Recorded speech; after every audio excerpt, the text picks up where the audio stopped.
আরে মা বাবার কথা মতো যেজন চলে না, বলুন মা বাবার কথা মতো যেজন চলে না, আল্লাহ নবীজির দয়া তারা পাবি না। আইরে আল্লাহ। এক ছেলে তার শাশুড়ি বেড়াইতে আইছে, তো বাজার থেকে সবচেয়ে বড় রুই মাছটা আনছে, যেহেতু শাশুড়ি আইছে সবচেয়ে বড় রুই মাছটা।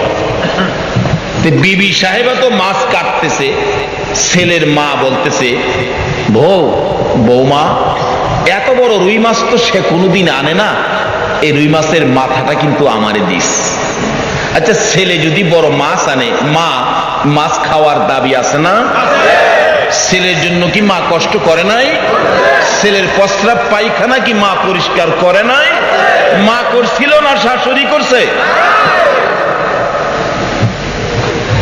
আচ্ছা এই যে বারবার বলতেছে বৌমা শুনছস, এ রৌ মাছের মাথাটা কিন্তু আমারে দিবি, এত বড় মাছ তো সেই জীবনে কোনোদিন আনে না। আচ্ছা যে বউ বলুন নিজের মারে থুইয়া স্বামীর মারে মাথাটা দিতে কি তার মন চায়? সে তো তাকায় রয়েছে নিজের মারে দিব, অন স্বামীর মা চাইতেছে, অন চিন্তা পড়ে গেছে কি করি কিন্তু কোনো কথা কয় না। আবার যখন বলছে বউ গো কইছিলাম যে খেয়াল রাখিস, কিন্তু এই কথাটা ঈশা ছেলে শুনছে, মা তো চলে গেছে। ছেলে জিগায় বারবার বিবির কাছে, বিবি আমার মা খালি কি কইছিল? কইছিলাম যে খেয়াল রাখিস, কি কইছিল? বিবি কয় তোমার মা যেই কথা বলছে, তোমার মা এই কথা কারো কাছে বলা যাবে না, এমন জঘন্য এক কথা বলছে। আচ্ছা বলুন মা কি আসলে জঘন্য কথা বলছিল? মা কি এর কথা বলছিল? কিন্তু বিবির সাথে কথাটারে পাল্টায় লাইছে। বাবা যুবক, এখনো কিন্তু তোমার বিবি তোমার মা বাবার বিরুদ্ধে এমন কমপ্লেন দিতে পারে, কিন্তু মা বাবার কাছে যাচাই না করে মা বাবার উপর অ্যাকশনে যায় না। এখন তো যেটা কইব অ্যাকশনে চলে যায় বাঙালি। আগে জিজ্ঞাসা মা এই কথা বলছে কিনা, কিন্তু ছেলে তো অ্যাকশনে চলে গেল। কিভাবে? কি কইছে মা? তোমার মা যেটা বলে তোমাকে বলা যাবে না। আর কি বলছে বলো না। তোমার মা বলছে তোমার তো বাবা নাই, এই বুড়া বয়সে তোমার মাকে আরেক জায়গায় বিবাহ দিতা। নাউজুবিল্লাহ। আসলে কি মা এই কথা বলছিল? দেখলেন কথাটা বদলাই নিছে। এরকম বদলাই না মানুষ আছে না বাংলাদেশে? আপনাদের চট্টগ্রামে নাও থাকতে পারে, আমাদের এলাকায় আছে। কত সংসার যে বুড়া মা বাবারে ফেলায়া ওই ছেলে বিবি নিয়ে আলাদা খায়, মা বাবার খবর নেয় না। কি হবে নবীকে ভালোবাসা দিয়ে? কি হবে মিলাদুন নবী করে? কি হবে গাউসে পাকের স্মরণ করে? যদি মা বাবারে কেউ কষ্ট দিয়ে থাকো, নবীর শাফায়াত নসিব হবে না।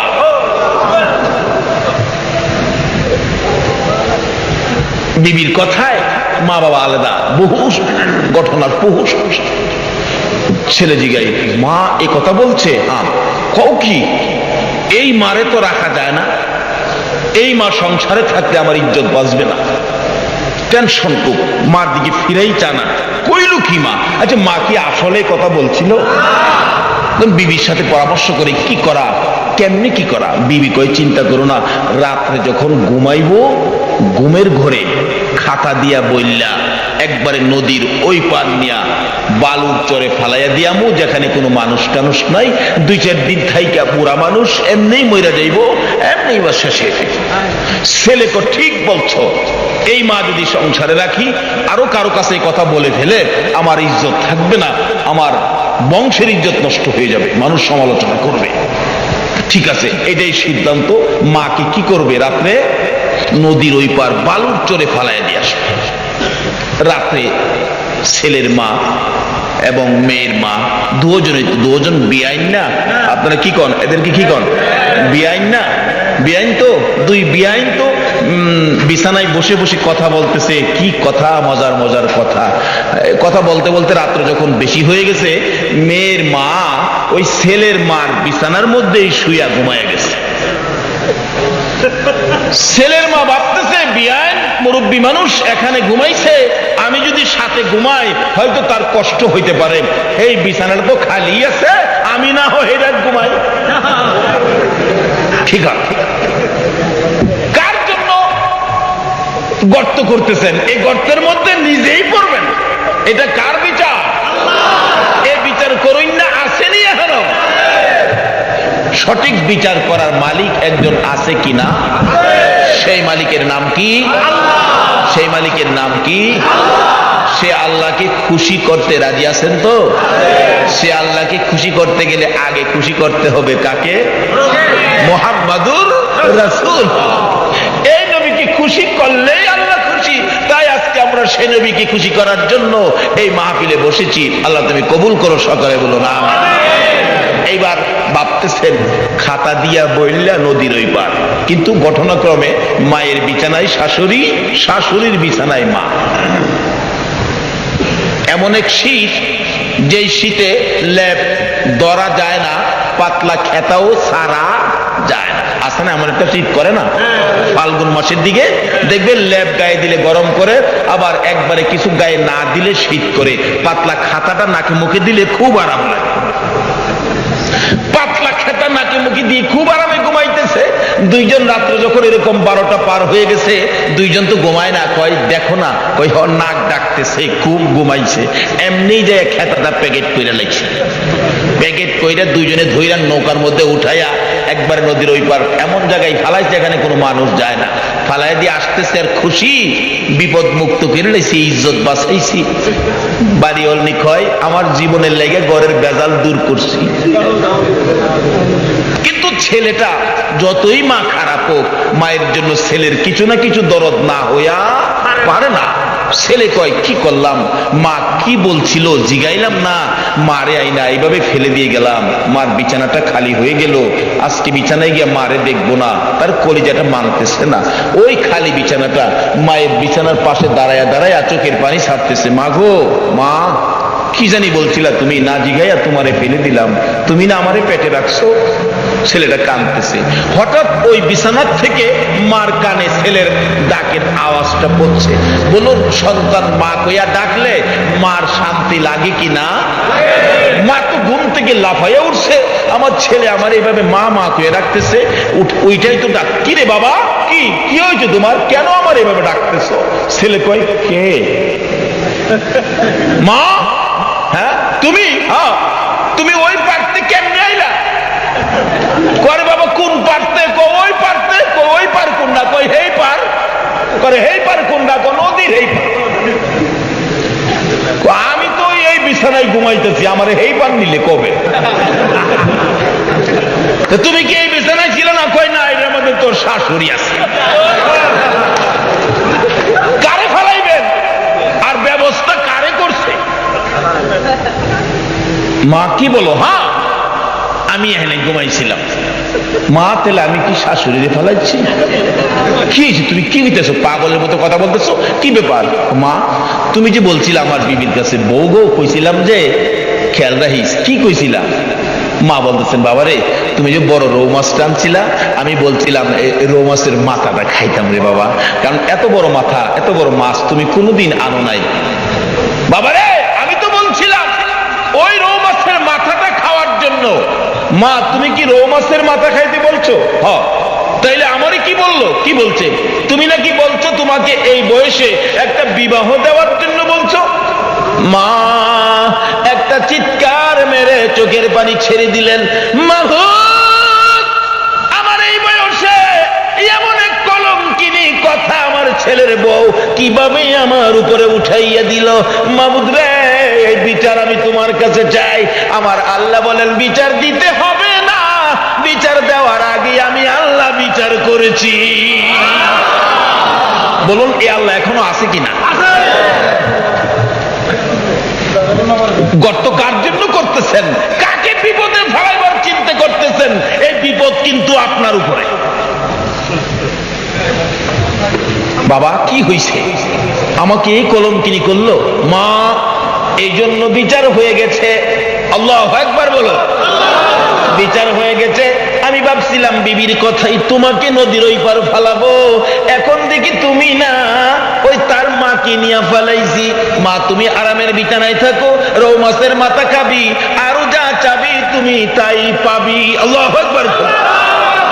বিবি এমন একটা মিথ্যা কথা আমার মা আমার উপরে তুলে দিয়েছো, যে মার করবে 10 মাস 10 দিন থেকে যেই মারে কষ্ট দিয়েছি, এই মার উপর এমন কথা তুমি উঠাইছো। তোমার মায়ের বিচার আমার আল্লাহ করেছে, আর তোমার বিচার আমি নিজে করব। আজ থেকে আমার সীমানার বাহিরে যাও, তোমার সাথে আর সম্পর্ক নাই, বিদায় যাও।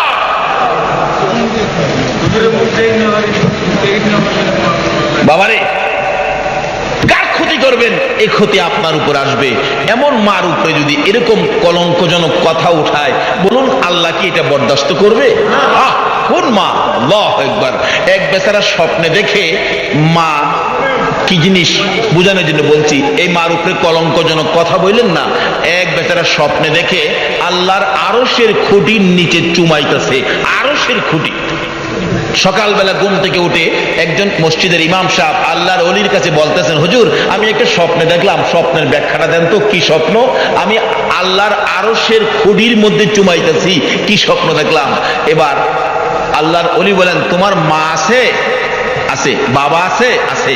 তাড়াতাড়ি যাইয়া তোমার মা বাবার পায়ে চুমা দাও। ওই লোকটা বলে, হুজুর আপনি যে কথা বললেন, আল্লাহর আরশের খুঁটি কই আর আমার মা বাবার পাও কই? কই কইলেন, কি কইলেন বুঝি না। আরশের খুঁটির চাইতে কি মা বাবার পাও বড়? আমি তো আরশের খুঁটি চুমাইছি। আল্লাহর ওলি বলেন, বাবারে, একটা আরশের খুঁটির চাইতে তোমার মা বাবার কদমের মর্যাদা কোটি কোটি গুণ বেশি। এই মাকে কলঙ্ক, এই মাকে দুঃখ, এই মাকে ব্যথা দিয়ে বলুন সুখে শান্তিতে থাকা যাবে? বিচার করুন না, একজন আছে, বলুন এই মালিকটা কে? সে নবীর উম্মতেরে এত ভালোবাসেন আমার আল্লাহ। আসুন, সে নবীর উম্মত ভালোবাসা পাইতে গেলে কি লাগবে? আল্লাহ বলছে নবীর কথা মানতে হবে। নবীর কথা মানতে গেলে প্রথমত নামাজ মাওলার দিদারের জন্য, আসসালাতু মেরাজুল মুমিনিন। আসুন, জান্নাতের ব্যবসা করবেন। এবার জান্নাত সুযোগ করার পরে জান্নাত শুরু হলো ব্যবসা। কি? মান ক্বালা লা ইলাহা ইল্লাল্লাহু ফাদাখালাল জান্নাহ। বন্ধুগণ, এই কালিমাটা যারা পড়বে তাদেরকেই তো আমি জান্নাতে ঢুকাবো। এবার জান্নাতের টিকিট খান পাইলেছেন যাদের কাছে কালিমাটা আছে। দ্বিতীয় নম্বরে বলছে আসসালাতু মিফতাহুল জান্নাহ। বন্ধুগণ, এই নামাজটা হলো বেহেশতের চাবি। নবী আপনি বলে দেন, নবীজি বলে গেছে, ও উম্মতেরা আসসালাতু মিফতাহুল জান্নাহ, নামাজ বেহেশতের চাবি। দ্বিতীয় নম্বরে বলছে এই বেহেশতের মেহমান হইয়া খাইবেন, খাইতে গেলে আমলে থাকতে হবে। মান আহাব্বা সুন্নতি ফাকাদ আহাব্বানি ওয়া মান আহাব্বানি কানা মাই ফিল জান্নাহ। যারা নবীর সুন্নতকে মহব্বত করবে সে যেন রাসূলকে মহব্বত করলো, যে রাসূলকে মহব্বত করলো আমার রাসূলের সাথে এই জান্নাতে একই প্লেটের মধ্যে খানা খাইলো। জোরে কোন সুবহানাল্লাহ। এবার শেষ দরখাস্ত, রাসূল বলছে উম্মতেরা রে, নামাজ রোজা হজ যাকাত মুফতি মুহাদ্দিস মক্কা মদিনার ইমাম সব যদি হও, আরেকটা জায়গা বাকি রয়েছে। সেই জায়গাটা কোথায়? আল জান্নাতু তাহতা আকদামিল উম্মাহাত। তোমার মায়ের পায়ের নিচে তোমার জান্নাত। বলুন কার পায়ের নিচে? আরো জোরে বলুন। এই মায়ের খেদমত গাউসে পাক করছে কিনা? আমার আগের বক্তা বলে নাই, আল্লাহর ওলিরাও মায়ের খেদমত করেছে। যেই মায়ের খেদমতে সরাসরি আল্লাহর ওলি হওয়া যায়। বাবারে, আসুন যা যা করেছেন সব কিছুর মনে হবে মা বাবার খেদমত। মা বাবার খেদমত করুন, মা বাবাকে দুঃখ কষ্ট দিয়েন না। যদি কেউ দিয়ে থাকেন, আজকের মাহফিল থেকে গিয়ে মায়ের ঘরের দরজায় যায় ডাক মারেন, মা, মা গো, হুজুর আমার যে মা নাই, আমি কি করব? মা তো কবরে চলে গেছে। কালকে ফজরের নামাজটা পড়ে দৌড়ে মায়ের কবরে চলে যান। মায়ের কবরের পাশে দাঁড়ায় দুইটা হাত বাড়ায় ডাক মারেন, রব্বির হামহুমা কামা রব্বায়ানি সগীর। চোখের পানি ছেড়ে দেন। আল্লাহ কথা দিয়েছে, বন্ধুগো, তোমার কোন উম্মত যদি মায়ের কবরের পাশে বাবার কবরের পাশে দুই চোখের পানি ছেড়ে দেয়, আমি আল্লাহ কথা দিলাম এই চোখের পানি নাকের আগা বরাবর আসার আগে আগে মা বাবার কবরকে আমি জান্নাতের বাগান বানিয়ে দিব। আমার উম্মতের কবরের আযাব বন্ধ করে দাও। জিবরিল এক, হুজুর আপনি দোয়া করলেও আযাব বন্ধ হবে না। কই কি? রাসূলের দোয়ায় আযাব বন্ধ হবে না? কেন বন্ধ হবে না হুজুর? বন্ধ হবে না কেন রে জিবরাইল? আমি তো আমার সাহাবীদেরকে নিয়ে দোয়া করতেছি। জিবরাইল বলে হুজুর শুধু সাহাবী কেন, 1,24,000 পয়গাম্বর সহ যদি দোয়া করেন আপনি সকল পয়গাম্বরের নেতা হইয়া, তারপরও আজকে দোয়া কবুল হবে না। আরে জিবরাইল কেন কবুল হবে না? হুজুর আপনার এই উম্মত তার মায়ের কলিজায় আগুন দিয়া কবরে শুইছে, যতক্ষণ পর্যন্ত তার মা তাকে ক্ষমা না দিবে গো ততক্ষণ পর্যন্ত রাসূলের দোয়াও কবুল হবে না। আরে মা বাবার কথা মতো যেজন চলে না, বলুন মা বাবার কথা মতো যেজন চলে না, আল্লাহ নবীজির দয়া তারা পাবি না। আইরে আল্লাহ নবীজির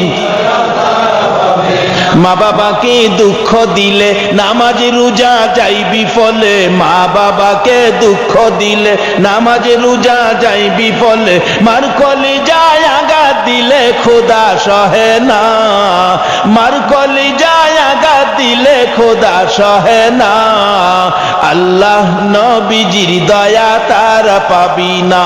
হায়রে আল্লাহ নবীজির মা বাবা অতি আপন, মা বাবার করো যতন, মা বাবা অতি আপন, মা বাবার করো যতন, তিন কথার সাথী পায়া বুইলা যায়ও না, তিন কথার সাথী পায়া বুইলা যায়ও না, আল্লাহ নবীজির দয়া তারা পাবি না। আইরে আল্লাহ নবীজির আমার নবী বলেন তার কবরের আযাব আমি যে সইতে পারি না।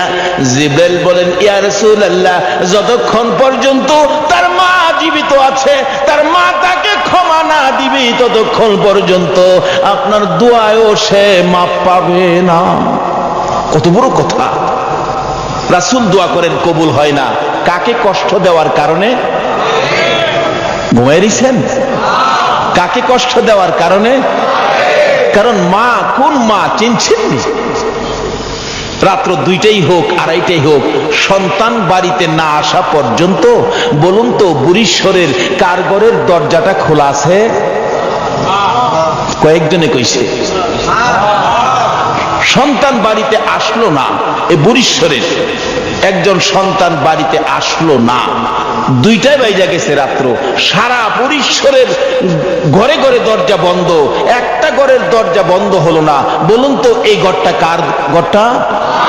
আরো জোরে কর। মা। কোন মা? যেই মার পেটে 10 মাস 10 দিন ছিলাম। এরকম রাত্রে আমরা সকলেই একদিন মায়ের পেটে ছিলাম কিনা? এই রাত্রে মা আপনাকে আমাকে পেটে নিয়ে ঘুমাইতো, কিন্তু আমরা মাকে ঘুমাইতে দেই নাই। একটা লাথি মারছি, মা চট করে ঘুম থেকে উঠছে, আর একটা লাথি মারছি, মা জিহ্বা কামড়ায়া সহ্য করেছে। অথচ পাশে বাবা শুয়েছিল, বাবাকেও ডাক দেয় নাই। আর একটা লাথি মারছি রে, মা দুঃখিনী উইটা দাঁড়াইয়া গেছে। দাঁড়াইয়া থাকতে থাকতে তোমার আমার মা কত রাত্র যে ফজরের আজান পড়ে গেছে, মা মন ভরে ঘুমাইতে পারে না।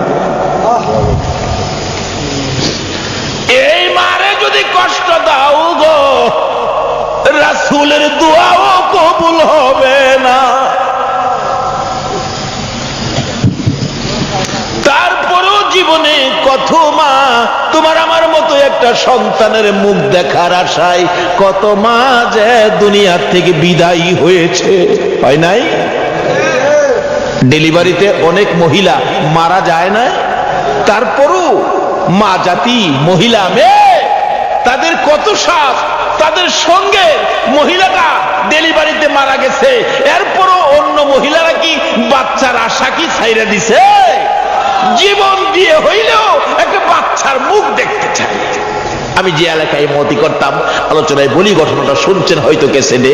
একটা মহিলা, গরিবের মেয়ে, বাচ্চা হবে, 3 দিন পর্যন্ত প্রসব ব্যথা, কিন্তু বাচ্চা হইতেছে না, চিকিৎসা করার মতো পয়সা নাই, এমনকি তার ঘরে কোনো খাবার পর্যন্ত ছিল না।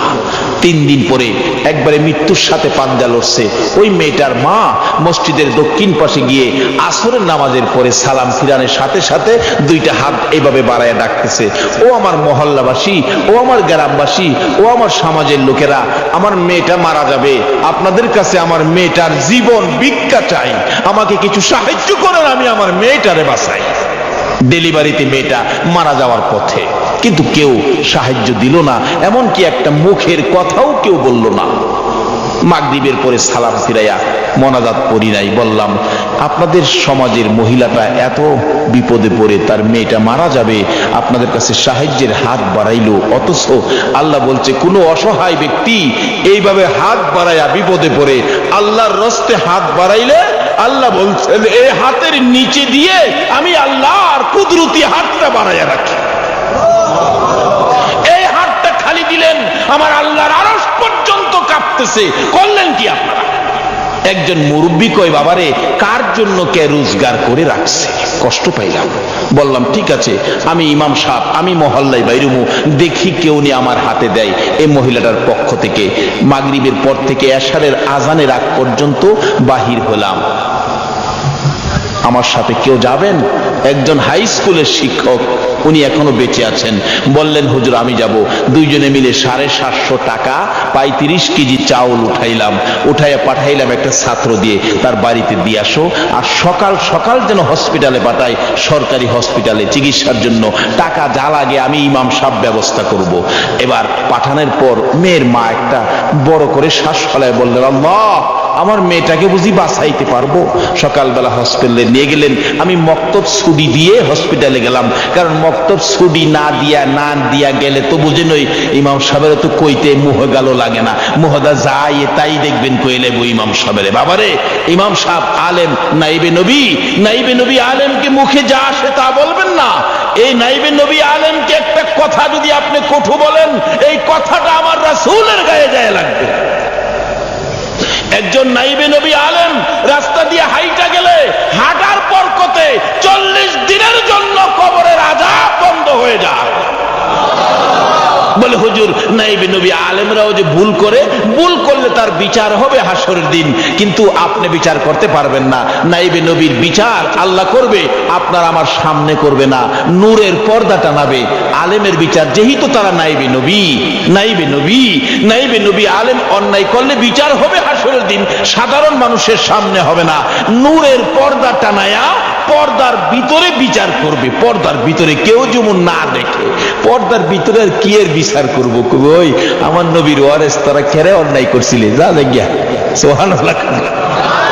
পর্দার ভিতরে নেওয়ার কারণ এটাই তো, আমার মন কয় এই বিচার ওই করবো আর কি, কেন যেহেতু নাইবে নবী। কাজী আমরা সাধারণ মানুষ, তাদেরকে কটু কথা বলা উচিত হবে না, কারণ অনেকে না বুঝাও বলে ফেলে। এই জন্য মক্তব ছুটি দিয়ে গেলাম যাতে কেউ কিছু কইতে না পারে। যাই দেখি ডাক্তার সাহেব দাঁড়াইয়া রইছে, তার মেয়েটার মা বাবা 2জন দাঁড়াইয়া রইছে, ডাক্তার সাহেবের সাথে কথা বলতেছে। বললাম ডাক্তার সাহেব রুগীটার খবর কি? ডাক্তার বললেন হুজুর রুগী কি আপনার? আমি বললাম রুগী তো আমার না, কিন্তু আমি রুগীর পক্ষে। অবস্থা কি বলুন? ডাক্তার বলেন হুজুর রোগীটার অবস্থা একবারে শোচনীয়, কারণ লাস্ট মুহূর্তে নিয়ে আসছে, আরো আগে আসা দরকার ছিল, এখন রোগীটা বাঁচানো সম্ভব হবে না। আমি বললাম দেখেন মরে যাক আপত্তি নাই, কিন্তু চিকিৎসা করে দেন। চিকিৎসা ব্যতীত যদি মেয়েটা মরে যায় তা তার মা বাবার কলিজায় আজীবন একটা দুঃখ থাকবে, চিকিৎসার অভাবে আমার মেয়েটা মারা গেছে, চাই চিকিৎসা করেন যাতে দুঃখ না থাকে, টাকা যা লাগে আমি দেখব। ডাক্তার বলেন তাহলে চিকিৎসা করে দেখতে পারি, 2জন বাঁচাইতে পারবো না, 1জন বাঁচাইতে পারি কিনা। বাচ্চাটা বাঁচাইতে গেলে মা মারা যাবে, মা মারা গেলে মা বাঁচাইতে গেলে বাচ্চা মারা যাবে। আপনারা এখন ডিসিশন দেন আমি কোনটা। মা বাবা যখন বলেছে বাচ্চাটা মেরে ফেলুন, আমার মেয়েটাকে বাঁচাইয়া দেন, আল্লাহ সাক্ষী তখন দেখলাম ওই জ্ঞানহারা মেয়েটা 2টা চোখ খুলছে, জর্জর করে পানি ছেড়ে দিয়েছে, ঠোঁট দুইটা নাড়াইয়া কথা বলতে চাচ্ছে, কথা বলতে পারতেছে না। ডাক্তার বলেন মেয়েটা যেন কি বলবেন শুনি।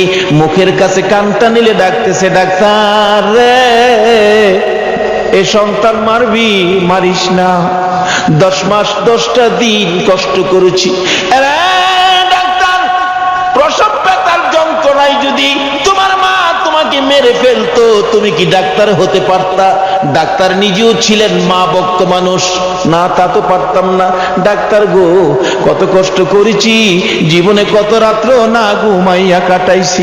ডাক্তার রে এখনো আমার পেটের উপর হাত দিয়ে দেখ, এখনো আমার সন্তান পেটের মধ্যে নড়াচড়ি করে।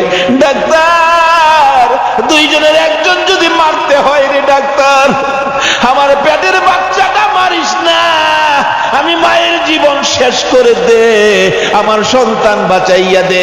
একটা মুহূর্তের জন্য যদি আমি মা সন্তানের মুখটা দেখে যাইতে পারি রে, আমি মার কলিজা শান্তি পাইব। ডাক্তার বলেন এত যখন আশা, চেষ্টা করে দেখি 2 জন বাঁচানো যায় কিনা। আমার জানা ঘটনা বলছি। চিকিৎসা শুরু হলো, একটু পরে শোনা যায় রুমের ভিতরে ওয়া ওয়া বলে কান্দে। ডাক্তার দরজা খুলে দিয়ে 2টা চোখের পানি ছেড়ে দিলেন। কে আছেন আপনারা? ছেলে হয়েছে, ছেলের অবস্থা ভালো, কিন্তু ছেলের মা বাঁচবে না। ওই মহিলার মা বাবা রুমের ভিতরে যাই না, মেয়ে মারা যাবে, আর কি করব, বাহিরে দাঁড়াইয়া কাঁদতেছে। আমি চট করে ভিতরে ঢুকলাম, যাইয়া দেখি বাচ্চাটা জমিনে পড়ে হাত পাও নাড়াইয়া ওয়া ওয়া করে কান্দে। মা দুঃখিনী বাচ্চাটার দিকে 2টা চোখ বড় বড় কইরা তাকাইয়া রইছে, নড়তে পারে না, ধরতেও পারে না। অনেকক্ষণ পরে মা যখন রুমের ভিতরে ঢুকছে, মাকে ইশারা দিয়ে বুঝাইতে চাইতেছে, মা গো জীবন দিয়ে যেই সন্তানের মুখ দেখতে চাইলাম, সন্তানের মুখ দেখেছি, আমার সন্তান জমিনে পড়ে কান্দে, তোমরা একটু কোলে নাও না। কিন্তু ইশারা বুঝাইতে চায়, তারা তো বুঝতে চায় না। অবশেষে 2টা হাত নড়াচড়ি করে বুঝাইতেছে, মা যেই সন্তানের জন্য জীবন দিতে যাচ্ছি গো, আমার সন্তানটা কিছুক্ষণের জন্য দাও নাই আমার বুকে উঠাইয়া। এই ইশারাটাও বুঝতে চাইতেছে না, বুঝতে পারতেছে না। অবশেষে দেখলাম দুঃখিনী মা নিজেই 2টা হাত বাচ্চার দিকে বাড়াইতে চাইতেছে, শক্তি কোলায় না, ধাক্কা দেয় একটু বাড়ে, আর একটু ধাক্কা দেয়, আর একটু সামনে বাড়ে। এইভাবে হাত 2টা বাড়াইতে বাড়াইতে বাচ্চাটার কাছাকাছি চলে গেছে।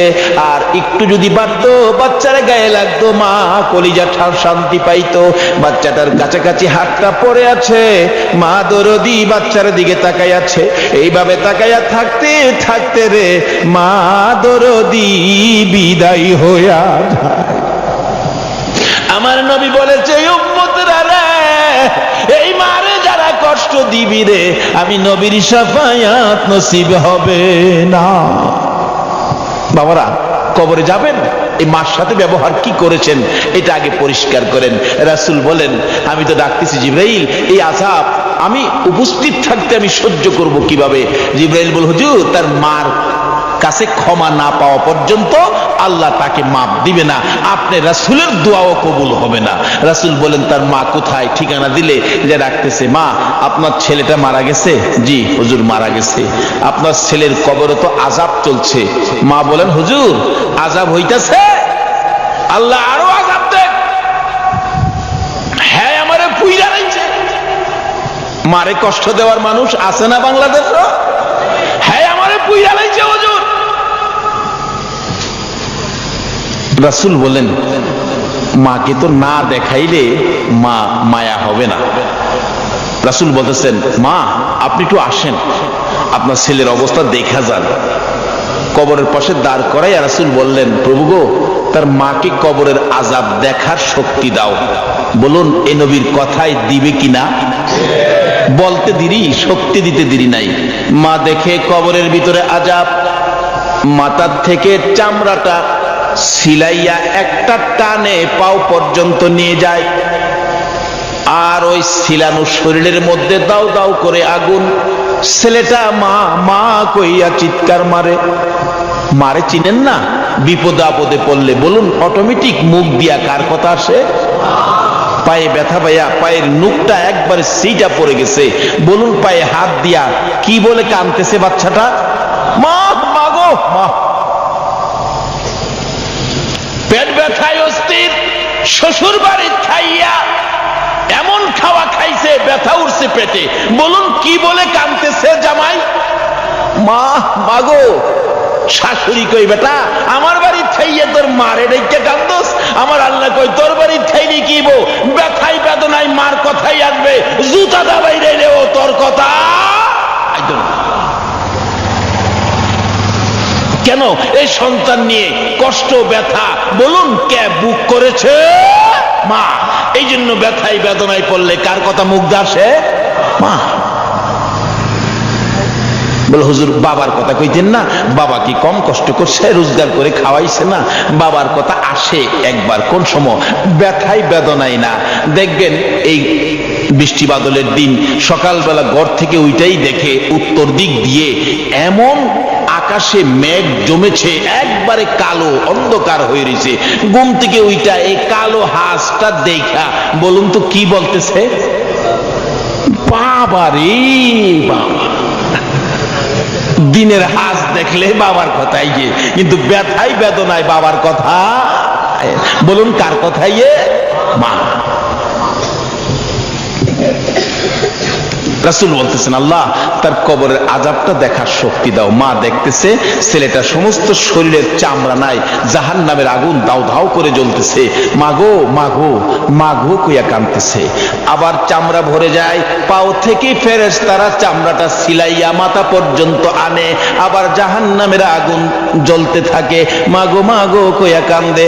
মা সন্তানের ব্যথা দেখে রে মা নিজের ব্যথা ভুলে গেছে। তাই আমি বলি ছেলে মাকে ভুলে যাই গো, মা ছেলেকে ভুলে না। এমন দরদি মাকে আর ব্যথা দিও না। মা ডাকতেছে ইয়া রাসূলুল্লাহ আমাকে যত ব্যথাই ছেলে আমাকে দিয়েছে আমি সহ্য করতে পারবো, কিন্তু ছেলের ব্যথা আমি মা হইয়া সইতে পারি না। হুজুর আমি আমার সন্তানকে মাফ করে দিলাম, আপনি বলুন না আমার আল্লাহকে যেন মাফ করে দেয়। এই মা মাফ করে দিলাম কথাটা বলতে দেরি হয়েছে, আমার রাসূল পাশে থাকার বরকতে মায়ের ক্ষমা দেওয়ার সঙ্গে সঙ্গে তার কবরটা জান্নাতের বাগান হয়ে যায়। কিন্তু নামাজ রোজা হজ যাকাত মুফতি মুহাদ্দিস মুফাসসির মসজিদ বানান মাদ্রাসা বানান ওয়াজ কোরআন ওয়াজ করেন ওয়াজ শুনেন, এমনকি মক্কা মদিনার ইমাম সাহেব যদি হয়ে যাও আর এই মা বাবাকে যদি কষ্ট দাও আল্লাহর জান্নাতে যাওয়া সম্ভব হবে না। তাই আসুন আমরা কি করতে হবে, কোরআন শরীফ কি বলে দেখি। কোরআন শরীফ বলছে কি ওয়াসাইনাল ইনসানা বিওয়ালিদাইহি ইহসানা। আল্লাহ বলছে হে মানুষ তোমরা তোমাদের মা বাবার সাথে ভালো ব্যবহার করো। বলুন মা বাবার সাথে কি ব্যবহার করতে বলছে? ভালো ব্যবহার। এখনকার দিনে কি ভালো ব্যবহার আছে? আমাদের যে এলাকায় ইমামতি করতাম এই এলাকার ঘটনা বলছি। এক বুড়া বাবা ছেলের সাথে ঝগড়া লাগিয়া, বুড়া বাবা শিক্ষিত মানুষ এক পর্যায়ে রাগ হইয়া ছেলেকে ধমক মারলেন, তোমাকে সেটা। ছেলেও শিক্ষিত, বাবার প্রতি রাগ হইয়া উল্টা মাইরা দিছে, আপনাকে ডবল সেটা। আচ্ছা এই ব্যবহারটা কি ভালো ব্যবহার হলো? ভালো ব্যবহার কিভাবে করবেন? কোরআন শরীফের মধ্যে ঘোষণা আছে আরেক জায়গায়, তোমরা বাপ মার সামনে দাঁড়াইলে মাথা নিচু করে দাঁড়াও, বুকটা টান করে দাঁড়ায়ও না। বাপ মার সাথে কথা বলতে গেলে বাপ মার কথা সুরের চাইতে তোমার কথা সুরটা বড় করো না। বাপ মা যদি কোনো কথা তোমাকে কটু বলে ফেলে বাপ মার সাথে গিয়ার দেখাইও না। বাপ মা যদি তোমাকে থাপ্পড় মারে বাপের মায়ের থাপ্পড় খায়া কান্দো, এমন কান্দা কান্দো না যেই কান্দায় তোমার মা ওই আবার কষ্ট পাবে। কানতে থাক হইলে দূরে চলে যাও, মসজিদের ওই পাশে চলে যাও, নিরিবিলি কান্দো, তোমার মা যেন এই আহ শব্দটা শুনতে না পারে। আল্লাহু আকবার বলুন। এই শিক্ষা দিতেছেন আমার আল্লাহ। বলুন এই শিক্ষা কে দিতেছেন? আল্লাহ। তাই এই মা বাবার সাথে ভালো ব্যবহার করেন, মা বাবার সাথে ভালো ব্যবহার করেন। বাড়িতে যাওয়ার আগে মা কি খায়, কি পছন্দ করে একটা কিনেন, বেশি না পারেন একটা কিনেন, নিয়ে বাড়িতে যান। মা পয়সা হয় নাই, একটা আনছি তোমার জন্য, তুমি না আপেল খাইতে ভালো পাও, একটা আপেল আনছি, তুমি আর কাউরে দেখাইও না মা, এটা তুমি চুপে চাপে খেয়ে ফেলো। মা দেখবেন হাসি দিয়ে বলবে, বাবা একটা আনছস, আমি খামো, আমার নাতি নাত করে আছে না, আমি একটা কেমনে খামো রে বাবা, মা তুমি চুপচাপ খেয়ে ফেলো। এই যে মা যে হাসি দিল, রাসূল বলেন এই মার মুখে একটা আপেল দিয়ে হাসি ফুটাইছ, এই মার খুশির উপরে আমার আল্লাহ তোমার আমল নামাই একটা কবুল 60টা উমরা হজের সওয়াব দিয়া দিছে। লক্ষ লক্ষ টাকা খরচ করে মক্কার মদিনায় গিয়েছ, হজ কবুল হতে পারে নাও হতে পারে। একটা আপেল দিয়ে মাকে খুশি করে, বাবাকে খুশি করে একটা কবুল 60টা উমরা হজের সওয়াব পেয়েছে। আমার এক বন্ধু আমার বাড়ির পাশে রেল লাইন হাইটে আসতেছে, জিগাইলাম দোস্ত কোত্থেকে আইছো? ভাই সাহেব মিথ্যা কথা তো বলতে পারবো না আপনার সাথে, সিনেমা দেখতে গেছিলাম। সিনেমা দেখতে, সিনেমা দেখতে যায় না যুবকেরা? দোস্ত সিনেমা দেখতে গেছিলাম, মিথ্যা কথা তো তোমার সাথে বলতে পারি না। তাই এখন তো সিনেমা শেষ হয় নাই। ভাই সিনেমার দরজায় গিয়ে টিকিট কাটবো, তখন চিন্তা করলাম এই 15টা টাকা টিকিট কেটে সিনেমা দেখলে কি লাভ হবে। চিন্তা করলাম যে মা আমারে পেটে নিয়ে কষ্ট করছে, এই টাকাটা মারে খাওয়াইলে আমার লাভ হবে। এই যে দেখো এই টাকাটা দিয়ে মার জন্য একটা কমলা কিনে নিয়ে আইছি, সিনেমা দেখি নাই। বাবা যুবক, তুমিও তার থেকে শিক্ষা নাও। যেই মা আমাকে পেটে নিয়ে রাত্র রাত না ঘুমায়া কাটাইছে, যেই বাবা মাথার গাম পাতাই ফলাইয়া রোজগার করে খাওয়াইছে, সিনেমা থেকে 15 টাকা 20 টাকা নষ্ট না করে এই মায়ের জন্য একটা কমলা কিনে 2টা মিষ্টি কিনে মায়ের হাতে দাও। যদি তোমার মা খুশি হয়ে যায় তাহলে তোমার জান্নাত তোমার নামে খরিদ হয়ে যাবে। রাসূল বলছেন ওই মানুষগুলি ব্যাকুব, ব্যাকল, বুদ্ধিহারা, জ্ঞানহারা, যারা নিজের মা বাবার খেদমত করে জান্নাতটা কিনতে পারে নাই। মা বাবার খেদমত করে জান্নাত কিনতে পারে নাই। কোন মা বাবা? তোমার মা বাবা বুড়া হয়ে গেছে, বাবারে বুড়া মা বাবা ঘরের মধ্যে অসুস্থ, তুমি নামাজি মানুষ, নামাজের সময় নামাজে দাঁড়াইছ, আল্লাহু আকবার, যদি তোমার মা ডাক মারে, আব্দুর রহমান নির্দেশ হলো নামাজটা ছেড়ে দিয়ে তোমার মার ডাকে সাড়া দাও। আজকে এত গুরুত্বপূর্ণ মা বাবার ব্যাপার আমরা গাফেল হয়ে গেছি। তাই কোরআন শরীফে আল্লাহ বলছেন তোমরা মা বাবার সাথে ভালো ব্যবহার করো। বলুন কি ব্যবহার করতে বলছে? মা বাবা যা বলে তা শোনো। মা বাবার মনে ব্যথা যাবে, ব্যথা পাওয়ার মতো কোনো আচার আচরণ তোমরা করো না। তার সাথে সাথে মা বাবা যদি কবরে চলে যায় তাহলে মা বাবার জন্য দোয়া করো। তাও কোরআন শরীফ আল্লাহ পাক শিক্ষা দিলেন, কি দোয়া? রব্বিরহামহুমা কামা রাব্বায়ানি সগীরা। বলুন পৃথিবীর কারোর জন্য দোয়া শিখাইছে না, শুধুমাত্র কোরআন শরীফে কার প্রতি দোয়ার নির্দেশ করলো? কেন মার জন্য দোয়া করবেন? ইব্রাহিম নবী যখন ছোট ছিলেন, ইব্রাহিম নবী তার মাকে প্রশ্ন করেন, মা মা আমার রব কে? ইব্রাহিম নবী মাকে প্রশ্ন করে, মা আমার রব কে? ইব্রাহিম নবীর মা বলেন, বাবারে তোমার রব তো আমি।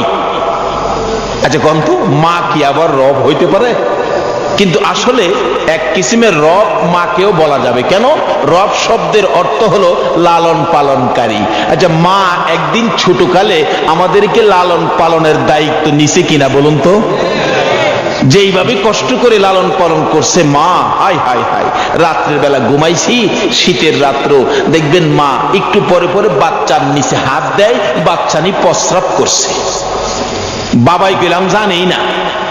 মা হাত দিছে প্রস্রাব, ঘুমের থেকে খাতা বদলাইছে, আবার একটু পরে হাত দিছে প্রস্রাব, আবার খাতা বদলাইছে, আবার হাত দিয়া দেহে প্রস্রাব, খাতায় হাত দিয়া দেহে খাতা নাই। অবশেষে মা টান দিয়া নিজে যে শুকনা জায়গাটাই ছিল এই শুকনা জায়গাটাই বাচ্চাটারে শোয়াইয়া মা দরদি ওই ভিজা জায়গাটাই শুচ্ছে। আবার হাত দিয়ে দেহে প্রস্রাব। এখন আর কি করবে? বাচ্চাটাকে বুকে লইয়া নিজের কাপড় দিয়ে পেঁচাইয়া ধরে মা বিজার মধ্যে শুয়েছেন। প্রস্রাব শুকনা কাপড়টাই না, কাপড় ভিজে গেছে, ঠান্ডায় থরথর করে মা কাঁপতেছে। বাবার ঘুম ভেঙে গেছে। তোমার কি হলো, এইভাবে কাঁপতেছো কেন? স্বামী, 5টা খাতা বদলাইলাম, খাতা নাই। সন্তান প্রস্রাব করে দিয়েছে, শুকনা জায়গা নাই। আমি মা বিজা জায়গায় শুয়েছি, বাবারে বুকে রেখেছি, বাবার যাতে কষ্ট না হয় গো স্বামী। আমি তো ঠান্ডায় শীতে কাঁপতেছি, বাচ্চারে কষ্ট দেই না। আল্লাহ। বাবাই কয়ে হেয়ার পেন পেনে আর সহ্য হয় না, গলার চিপটা মাইরা বাইরে ফেলে দেবে। আচ্ছা, কোন মা কি মাইরা ফেলাই দিছি? মা কই তুমি ঘুমাও। এই সম্পূর্ণ বিরক্তি বলুন কে সহ্য করেছে? মা। এই মারে কষ্ট দিয়া বেহেশত যাইতে নামাজ পড়া যায়েন বেহেশত গারো ধইরা ভাই কিনে দিব।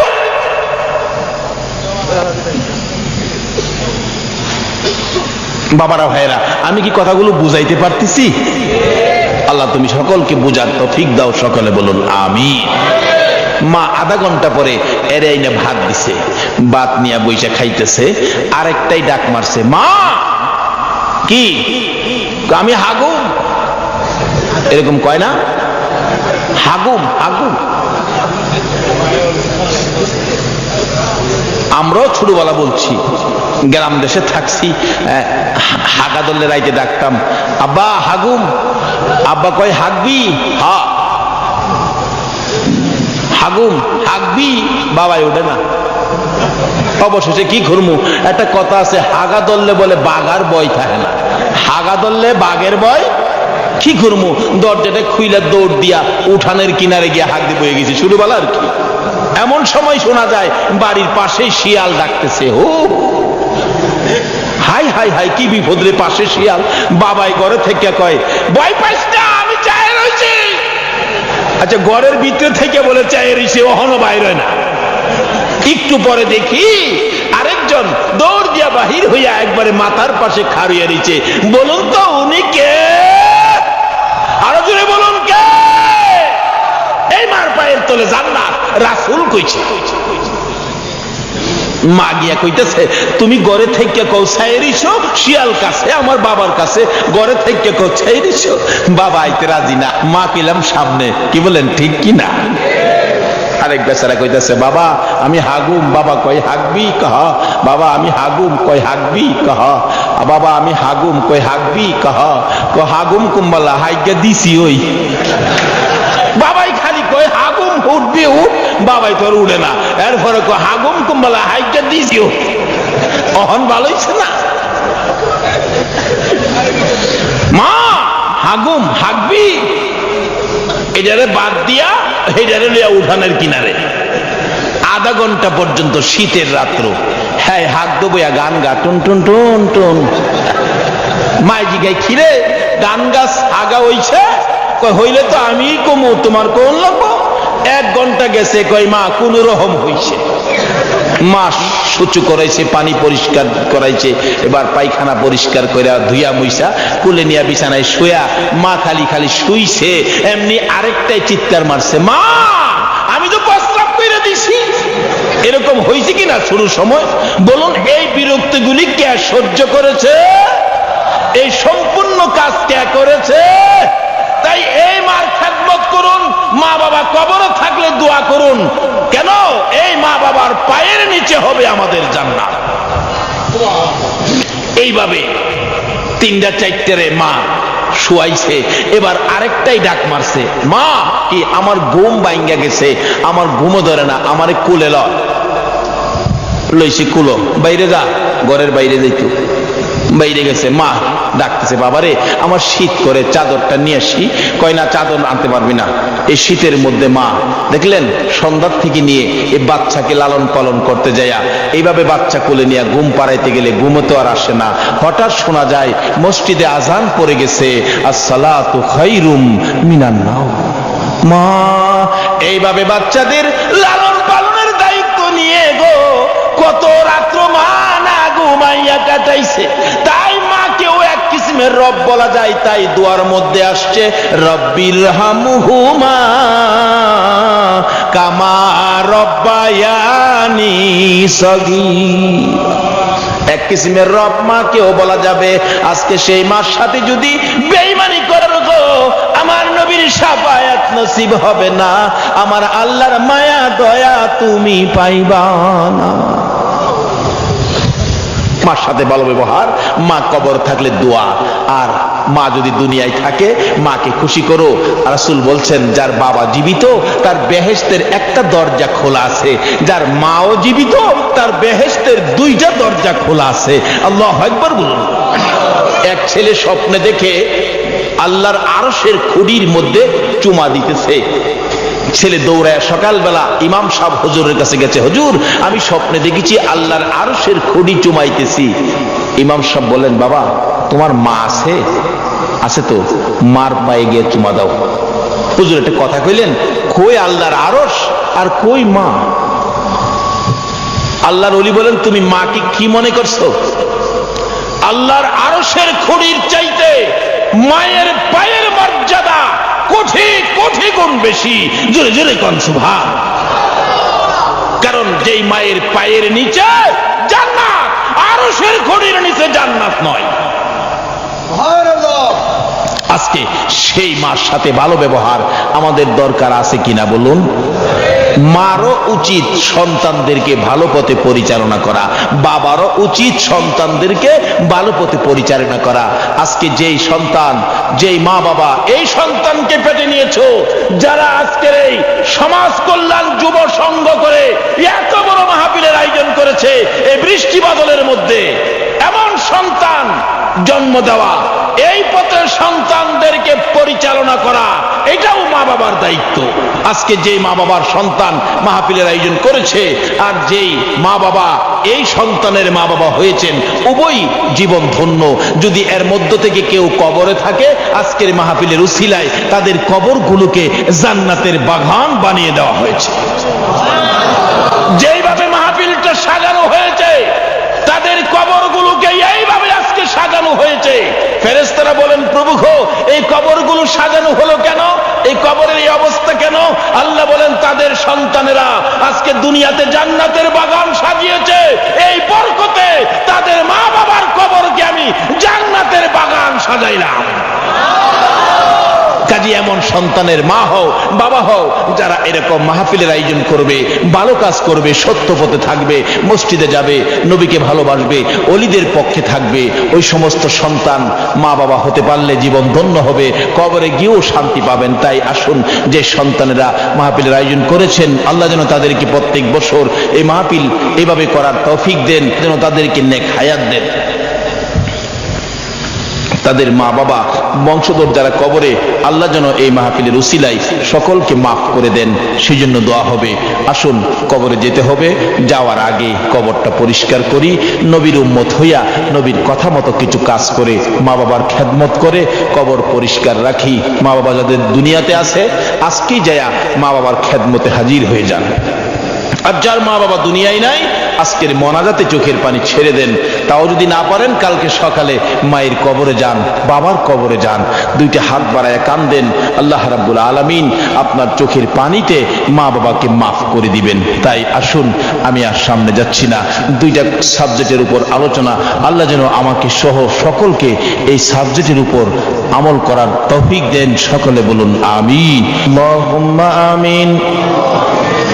ربنا ظلمنا أنفسنا وإن لم تغفر لنا وترحمنا لنكونن من الخاسرين رب ارحمهما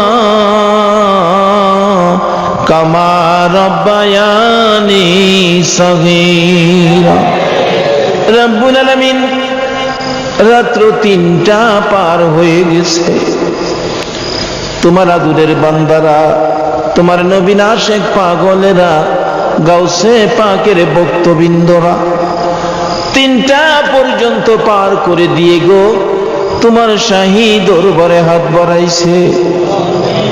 মওত একেবারে খালি হাত বাড়াই নাই, তুমি যার উপর দুরূদ সালাম প্রেরণ করো ওই নবীর উপর দুরূদ সালাম ও মদিনা পাঠাইছি। মাবুদ রে, আমাদের দুরূদ সালাম গুলো পাখির মতো উড়াইয়া উড়াইয়া দয়ার নবী মায়ার নবীর রওজা আতহারে পৌঁছাইয়া দাও। আয় মাবুদ, আজকের এই দুরূদ সালাম উসিলা করে, ফাতিহা ইয়াজদাহ মাহফিল উসিলা করে আমরা যারা হাত বাড়াইছি আমাদের তামাম জিন্দেগীর গুনাহগুলো ক্ষমা করে দাও। রাত্র 3টা পার হয়ে গেল, তোমার বান্দারা যে হাত বাড়াইছে তোমার কি মায়া লাগে না? যদি আমরা অপরাধ করেছি, গুনাহ করেছি, তারপরেও তো আমরা মাফের আশায় হাত বাড়াইছি। দুনিয়ায় দেখি সন্তানেরা যদি অপরাধ করে মা বাবা ধমক দেয়, বাড়িতে জায়গা দিবে না, তারপরেও রাত্র যদি 12টা 1টা 2টা বাজা যায় রে মা দরদি, সন্তানের জন্য দরজাটা খুইলা রাখে রে আল্লাহ। মায়ের মতো একটা দরদি যদি অপরাধী সন্তানের জন্য 2টা বাজে দরজা খোলা রাখতে পারে গো আল্লাহ, আমরা যে তোমার বন্ধুর গুনাহগার উম্মত, জীবনের গুনাহ লইয়া মাপের আশায় হাত বাড়াইছি, তোমার যে 99 ভাগ মায়া আছে গো, দয়া আছে গো, তুমি কি আমাদের জন্য মাফের দরজাটা খুলতে পারো না? ফিরাইও না, ঘুরাইও না, কার জীবনে কত গুনাহ হিসাব জিগাইও না, কে নেককার কে গুনাহগার কাউরে কিছু কইও না। আজকের এই মাহফিলের উসিলাই আমাকে সহ সকলের জীবনের গুনাহ ক্ষমা করে দাও। মাবুদ্রি, ক্ষমা যে চাইলাম জীবনের গুনাহ, এই শেষ রাত্রে আমরা রে মাফ করছো নি? ডাক দেন না আল্লাহ, ইয়া আল্লাহ, ইয়া আল্লাহ। মাবুদ গো, জীবনের গুনাহ লইয়া তোমারে আল্লাহ আল্লাহ কইয়া ডাকলো। দুনিয়ায় দেখি সামাজিক ভাবে সন্তান অপরাধ করলে মার কাছে যাইয়া যখন মা মা কইয়া ডাক মারে রে, মা সব অপরাধ ভুলে গিয়ে 2টা হাত বাড়াইয়া সন্তান কোলে নেয়। আমরা যে জীবনের গুনাহ লইয়া গো মাবুদ তোমারে যে আল্লাহ আল্লাহ কইয়া ডাকলাম, তোমার কি মায়া লাগে না? মায়ের মতো একটা দরুদে যদি অপরাধী সন্তানে মা বলে ডাক দিলে ক্ষমা করে কোলে নিতে পারে, তুমি কি আমরা রে মাপ দিতে পারো না? তোমার দয়ার কোলে নিতে পারো না গো আল্লাহ? ফিরাইও না, ঘুরাইও না, এই মাহফিলের সকলকে তুমি মাফ করে দাও গো আল্লাহ। ইয়া আল্লাহ, জীবনের গুনাহ মাফের আশার দরখাস্তের পর আর একটা দরখাস্ত করি, তুমি কিন্তু রাগ হইও না। রাত্র 3টার পরে যারা হাত বাড়াইছে গো, আমি তো জানি না কার মনে জানি কি আগুন জ্বলে। যদি সময় পায়া একজন একজন করে জিজ্ঞেস করতাম, কেউ কেউ বলতো হুজুর আমার মা নাই গো, কেউ কেউ হয়তো বলতো হুজুর আমার বাবা নাই, আবার কেউ কেউ বলে ফেলতো চোখের পানি ছেড়ে ছেড়ে, হুজুর আজকে দোয়া না করে বাড়িতে না যাওয়ার কারণ জানেননি? আমার মাও নাই, বাবাও না। আমি জানি না কে জানি মায়ের অভাবী, কে জানি বাবার অভাবী, মা বাবার অভাবী হইয়া যারা হাত বাড়াইছে গো, এ অভাব কি আর পুরা হবে? আমার মতো মায়ের অভাবী কে জানি হাত বাড়াইছে। 12টা 1টা 2টাও যদি বাড়িতে গাড়িতে লাগছে, বাড়ির ভিতরে যাইয়া দেখছি দরজাটা খোলা, মা দাঁড়াইয়া রইছে। মা গো, তুমি কেমনে জানো এখন বাড়িতে আসবো? ডাক দিবার আগেই দরজা খুলাইছো। আমার মা জবাব দিত, বাবা গো, আমি তো জানি তুমি বাড়িতে আসবা, যতক্ষণ পর্যন্ত তুমি বাড়িতে না আইছো গো বাবা, আমি মায়ের চোখে ঘুম আসে না। মাবুদ, আজকে 4টা বছর পার হয়ে গেল, এই দরজা দিয়ে আর খুলে না। আমার মতো মায়ের অভাবী, যার বাবা নাই, বাবার অভাবী হাত বাড়াইছে, এই মুহূর্তে ওই সকল মা বাবার কবরগুলো জান্নাতের বাগান বানাইয়া দাও। আল্লাহ, মায়ের অভাবীরা কত যে অভাবী নিজে দেখেছি। একটা ছেলে ঈদের দিন সকালবেলা রাস্তার মধ্যে লোকেরা ঈদগায় যায়, একটা কবরের পাশে বাচ্চা ছেলেটা দাঁড়াইয়া কান্দে। জিজ্ঞেস করলাম, বাবা ঈদের দিন কেন কান্দো? গোসল করো, সেমাই খাও, জামা পরে ঈদগায় যাও। ছেলেটা বলেন, হুজুর, আমারে কে গোসল করাবে গো? আমারে কে সেমাই খাওয়াবে? এই যে নতুন কবর দেখতেছেন, এই কবরের ভিতরে আমার মা জীবনের ঘুম ঘুমাইছে। কই থাকো তুমি? চাচার ঘরে থাকি। তোমার চাচিকে বলো গোসল করাইতে। হুজুর, বলেছিলাম, চাচি রাজি হয় না, গোসল করাইতে পারবে না, রান্নাঘরে যাবে, পিঠা বানাবে, সেমাই পাখাবে। হুজুর, রাস্তায় বসে কিছুক্ষণ মা মা বলে কাঁদলাম। আমার বয়সের কত ছেলেরা মা গোসল করাইয়া, তোয়ালি দিয়ে শরীর মুছে, পায়জামা পাঞ্জাবি পরাইয়া, 2 গালে চুমাইয়া চুমাইয়া মা ঈদগায় পাঠাইছে। হুজুর, আমার কে 2 গালে চুমা দিবি গো? কে আমার পায়জামা পাঞ্জাবি পরাবে? আমার মা নাই গো নাই। বললাম, চাচির কাছে যাও না। হুজুর, আর যাব না, পেটের খিদা লইয়া গিয়েছিলাম। চাচি গোসল করাইলেন না, পিঠা বানাইতেছেন, একটা পিঠা দেন, আমি খাবো। চাচি বলেন, পরে আইসো। হুজুর, আবার গেলাম, চাচি পেটে বড় খিদা গো, দেন না, একটা পিঠা খাবো। চাচি বলেন, পরে আইসো। হুজুর, আবার গেলাম, 3 বারের মাথায় বললাম, চাচি গো, দেন না পিঠা, আমার পেটে বড় খিদা। চাচি বলেন, পরে আইসো। বুঝাইতে চাইলাম, চাচি পিঠার কথা বললেই খালি বলেন পরে আইসো। চাচি গো, আমার মা যদি থাকতো, আমার ঘুম থেকে উঠাইয়া পিঠা খাওয়াইতো। পেটের খিদা লইয়া পিঠা চাইলাম, চাচি আমার মা নাই, আপনিই তো আমার মা, দেন না একটা পিঠা, আমি খাবো। হুজুর, এই কথা বলার পর চাচি রাগ হইয়া আমার 2টা লাথি মারছে গো। হ্যাঁ, লাথি খাইয়া মায়ের কবরে কান্দি। মা গো, জীবনে কত পিঠা খাওয়াইলা, কোনদিন তো লাথি দিলা না। এ মায়ের অভাবী, মায়ের দুঃখী, বাবার অভাবী, বাবার দুঃখী যারা হাত বাড়াইছে, রে আল্লাহ, আর দেরি করো না, এই মুহূর্তে ওই সকল মা বাবার কবরগুলো জান্নাতের বাগান বানাইয়া দাও। আল্লাহ, মা বাবা যারা দুনিয়াতে আছে হায়াত বাড়িয়ে দাও। মা বাবা কেমন জিনিস বুঝার তৌফিক ছেলে মেয়েদেরকে দান করে দাও। আল্লাহ, দাদা দাদি, নানা নানি, শ্বশুর শাশুড়ি, আলিয়া আওলাদ, বংশধর্মই, মুরব্বী, পাড়া প্রতিবেশী, খানদানবাসী, মহব্বতী কাজ করে এই এলাকার জমিনের নিচে, বরিশচরের জমিনের নিচে যত মুমিন মুমিনাত ঘুমিয়ে আছে গো, আজকের মাহফিলের উসিলায় সকলের কবরগুলো জান্নাতের বাগান বানাইয়া দাও।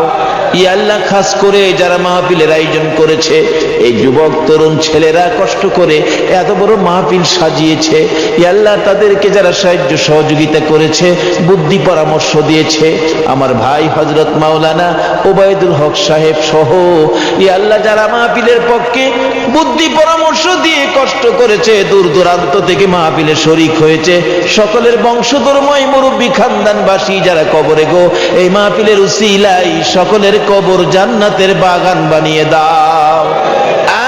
মাবুদ, এই মাহফিলের এই যুবকদেরকে তোমার কুদরতি হাতে আমানত করে গেলাম। আল্লাহ, তুমি তাদেরকে হেফাজতে রাখো গো আল্লাহ। এইভাবে বেশি বেশি করে নেক কাজ করার তৌফিক দান করে দাও গো আল্লাহ। আল্লাহ, আমাদের মধ্যে যারা অভাবী, অভাব দূর করে দাও। আমাদের মধ্যে যারা ঋণগ্রস্ত আছে ঋণ থেকে মুক্ত করে দাও। আমাদের মধ্যে যারা বিমারি, আরিফ সাহেব সহ, আরিফ অসুস্থ, আল্লাহ আরিফকে সহ যত বিমারি আছে সকল বিমারিকে তুমি শেফা করে দাও গো আল্লাহ। মাবুদ, যারা নামাজি নামাজ কবুল করো, যারা নামাজ পড়ে না নামাজের বুঝ দান করো, বেনামাজি বানাইয়া সাদা কাফন গায়ে লাগাইও না গো আল্লাহ। যারা মদিনা যাওয়ার পাগল, পাখির মতো উড়াইয়া মদিনা লয়া যাও গো আল্লাহ। মদিনা না দেখাইয়া এ মাহফিলের কাউকে তুমি আজরাইলের হাতে তুলে দিও না। মদিনা রে, ও সুন্দর মদিনা, মদিনা যে কেমন লাগে গো, যারা যায় নাই তারা তো বুঝবে না। মদিনায় যখন রওনা হয়েছিলাম 2001-এ, বৃহস্পতিবার দিবাগত রাত্রে বাস ছাড়ছে, আগে মদিনায় নিয়ে যাবে। রাত্র 2টার দিকে মোয়াল্লেম সাহেব বলতেছেন, হাজী সাহেবরা ঘুমায়েন না, আর কিছুক্ষণের মধ্যে আমরা ঢুকে যাব সোনার মদিনা। দেখি সকল হাজী সাহেবরা সজাগ হয়ে গেছে। মোয়াল্লেম সাহেব গো, কোন সময় ডুববো গো প্রেমের মদিনা? একটু পরে মোয়াল্লেম বলেন, হাজী সাহেবরা দুরূদ শরীফ পড়তে থাকুন, এই তো আমরা মদিনায় ঢুকে গেলাম।